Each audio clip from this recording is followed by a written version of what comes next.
Hello, this is Dr. Anthony Dallmann-Jones, also called Dr. DJ, and this is another school story. Just briefly, the purpose of school stories is to say something meaningful about education. Now, I admit some of the stories are sad. Some of them are, anger you. Many of them are uplifting, like the one that's just about to happen. But look for the message. It's not that I'm a great purveyor of wisdom. If we look deep enough into any story, we find a message. My hope is that I am able to tell these stories, which are true, by the way, so that meaningfulness becomes apparent and is enlightening to you, for you. Today I want to talk about Mrs. Anderson. This is definitely an upbeat story. So my friend Irma, spelled with an E and I, did not like school. We were having a pretty rough year with our fourth grade teacher, Mrs. King, who I've talked about on a previous school story. And that's how I explain our behavior. After school one day, everybody else had gone home. We preferred not to be at home, so we were hanging out. And our playground was made of red clay, because we're in Tuscaloosa, Alabama.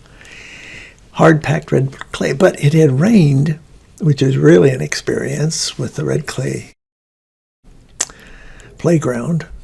Very dismaying to the teachers who could not send us outdoors for a brief respite for themselves. And it had dried, but there were ruts, and so that had left chunks of red clay available as projectiles. So he and I were picking up suitable ones about the size of golf balls or a little up to baseball size, and we were throwing them at the school building, Stafford Elementary, a red brick school building, big windows with blackout curtains, just in case some foreign country wanted to bomb Tuscaloosa, Alabama, because it was such a prime target, I'm sure, in a war effort. Anyway, our objective was to hit in between the fourth grade classroom and the fifth grade classroom, this brick area that was probably about 5 feet across. We were successful 9 straight times. We were counting. And just as we were, and they left a nice little piece of red clay on the brick, after the clod hit. And just as we were about to throw the 10th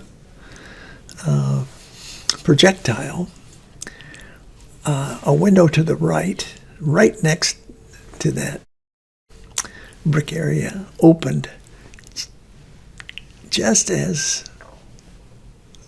we had hit the wall.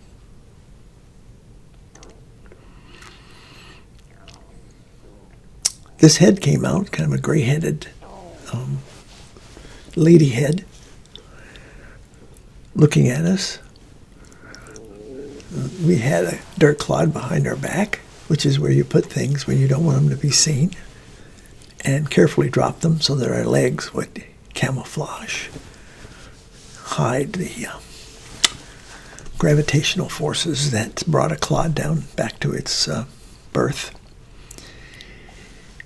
Put innocent looks on our faces as she asks, "Well, hi, boys. What you doing?" And we responded with that brilliant repartee that 10-year-olds have learned craftily. And we said, "Nothing."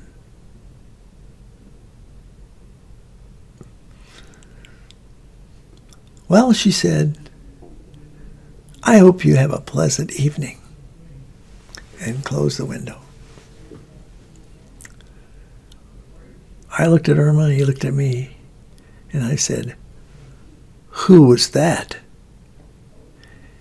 He said, that's Mrs. Anderson. She's a 5th grade teacher. I said, man, I hope we get her next year. He said, me too. And we did. Because we could have gone to a different 5th grade classroom. I think there were 2. And we both wound up with Mrs. Anderson. Now, a rumor had preceded her. There was a rumor that she was actually an angel. And I found out why she got that rumor. I'll explain in a minute. But there was a claim that once in a while she would forget and she would lift off the floor a little bit. That gets a 10-year-old's attention. Boy, does it ever. Anything supernatural, anything mystical, anything mysterious, anything strange, anything weird, anything different. Cut ahead a little bit. I will tell you, I knew every pair of shoes the woman had because I watched her feet a lot. Now, I never caught her floating, but R.L., Lord was his last name, R.L., great softball hitter. Always had him on our team if we could. Nice kid, lanky kid. R.L. claimed that he did see her forget one day and both feet were off the ground for a couple of seconds. Well, if R.L. saw it, said it, it had to be true. Why did she get this reputation, Mrs. Anderson? She never raised her voice, contrary to Mrs. King, who was like an air raid siren, and we knew that sound. And she almost always smiling. And even when she was like grading papers, kind of in herself, she had a nice smile on her face. She never embarrassed us. She never humiliated us. She never called anybody out in front of other kids. And she knew us. She knew me. Because I had a tendency to get itchy and restless. And then I start getting into trouble. Like I want to talk to somebody, I want to pass a note, I want to play with a metal car I've got in my desk. Because it's a slanted desk and that car can go up and down and up and down. She would spot me starting to get restless. I look back on this and realize, at the time I didn't know it, but it didn't, like the next year or two, I thought, oh, I get it. She would spot me getting restless and she would say, my, it's getting warm in here. Who's my window monitor?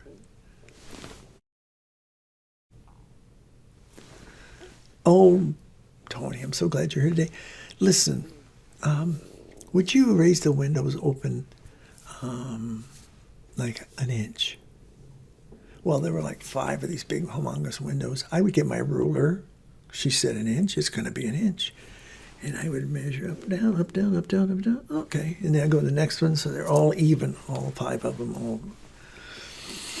I'd sit back down, and I would kind of be, defused. A little bit later, I must have been getting restless again. And she would say, I'm getting a little chill. I think I overdid it. Would you, Tony, would you lower those like a 1/4 of an inch each? Off I would go, the window monitor. Brilliant. Brilliant. What a wonderful person. She showed that a soft-spoken, pleasant, caring person could have ultimate control of a classroom. And I will tell you the truth. Any kid on the playground who badmouthed her didn't do it again. I will also tell you, in all honesty, most of us would have taken a bullet for Mrs. Anderson. She was so precious to us. Bless her heart.